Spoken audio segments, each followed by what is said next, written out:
Happy Thursday! Yes, it is Stephanie. the Stephanie and Melissa show today. I'm obviously Melissa with the Full Lotus Wellness Initiatives. And Stephanie with simple and real nutritional solutions. And today we are going to talk about chakras. You're like, what are chakras? So chakras are, if you've ever been to a yoga class, we like to say they are spinning energy centers when we tie it to the physical body that is aligned along the spine. Because you have your physical body, right? But you also have your spiritual body and you have the energetic body. And these spinning energy wheels are part of the energetic body. And what I mean by energetic body is, whenever you notice if somebody's happy or if somebody's sad, you feel that energy. We are made up of energy, Absolutely. right? So, you notice that. And so when you notice, you're like, oh, what's wrong today? Or like, wow, you're in a really happy mood. That's what I'm talking about, more of like that energetic body, because we are made up of energy. So going back to the chakras, in Hatha Yoga, we learned that we have 7 different chakras. There are other lineages that have, we'll say that we have 9. There's some others that we have more, but I've learned that we have seven different chakras. So, and we're going to talk a little bit more about the root chakra. So, and I really relate to this. I think Stephanie relates to this too, because Absolutely. it has everything to do about being grounded, being centered in your life. And that just doesn't mean, emotionally. It actually ties into your whole entire life, also financially. So it's like, what are you doing with your life? It goes back to nutrition, your health, finances, everything. Are you set up in life to be successful? And if you aren't in certain areas, how can you improve in that? So that's what I mean holistically, all around, being centered and grounded.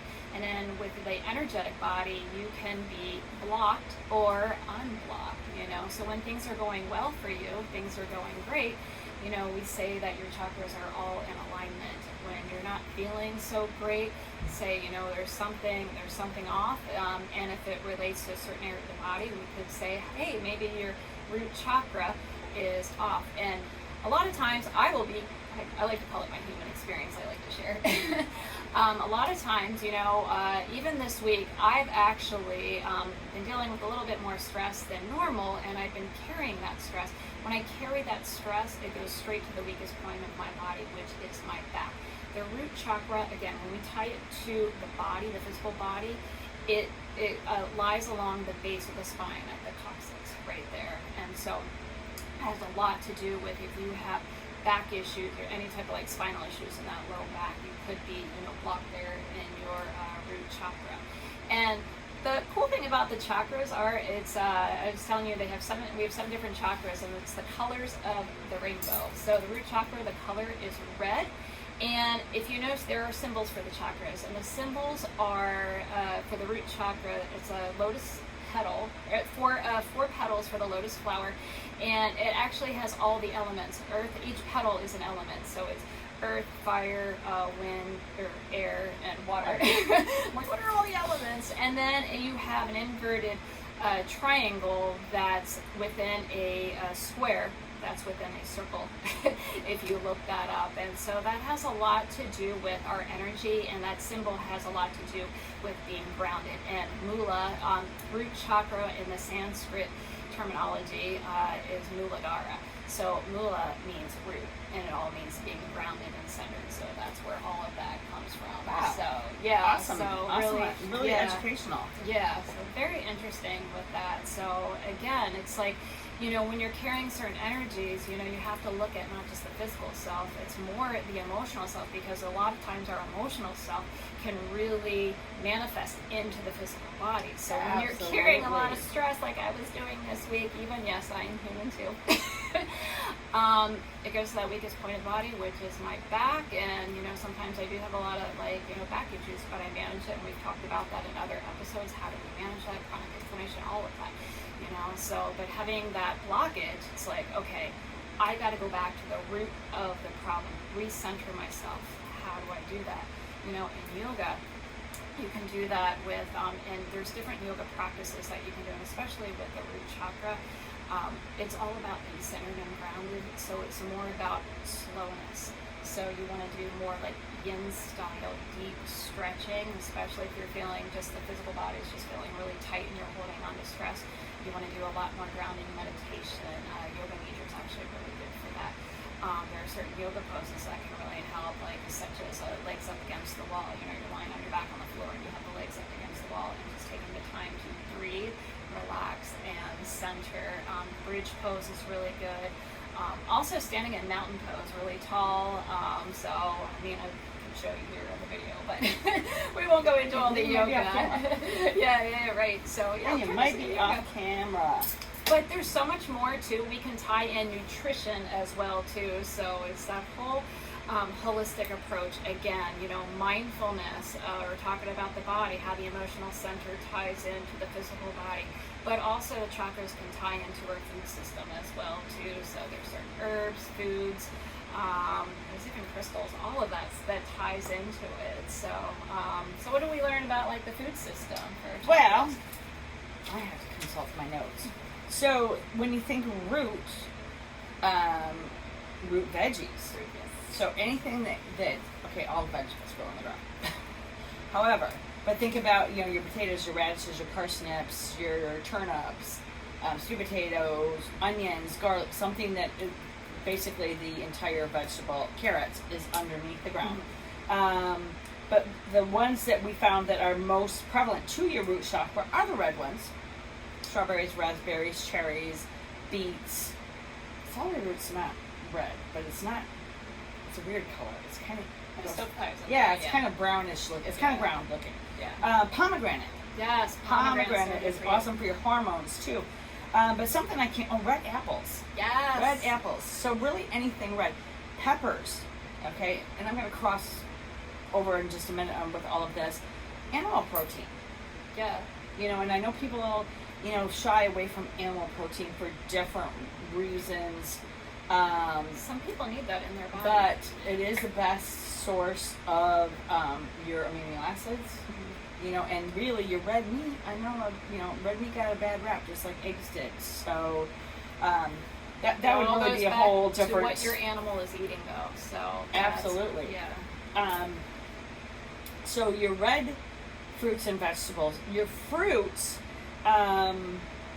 which, and tomatoes is on there too, but tomatoes, because tomato is a fruit, right?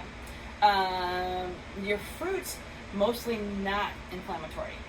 Your vegetables, on the other hand, the component that makes them red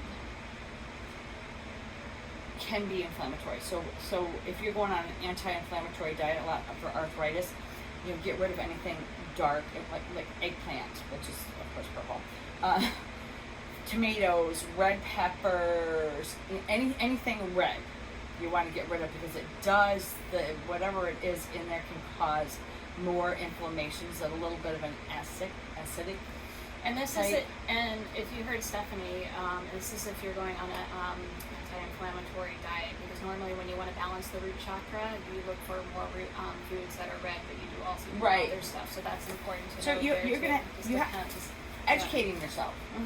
You know, about what doing like a little bit of a food diary, and knowing, okay, I feel like my chakra is blocked. Well, how do I know? I'm having digestive issues, I'm having bowel issues, I'm having trouble sleeping, I'm fatigued, anxiety, I've worry, gained weight, stress. I've lost weight. Yes, yeah. I'm getting sick. That's a sign that your root chakra is blocked. So now I want to try to heal it through nutrition.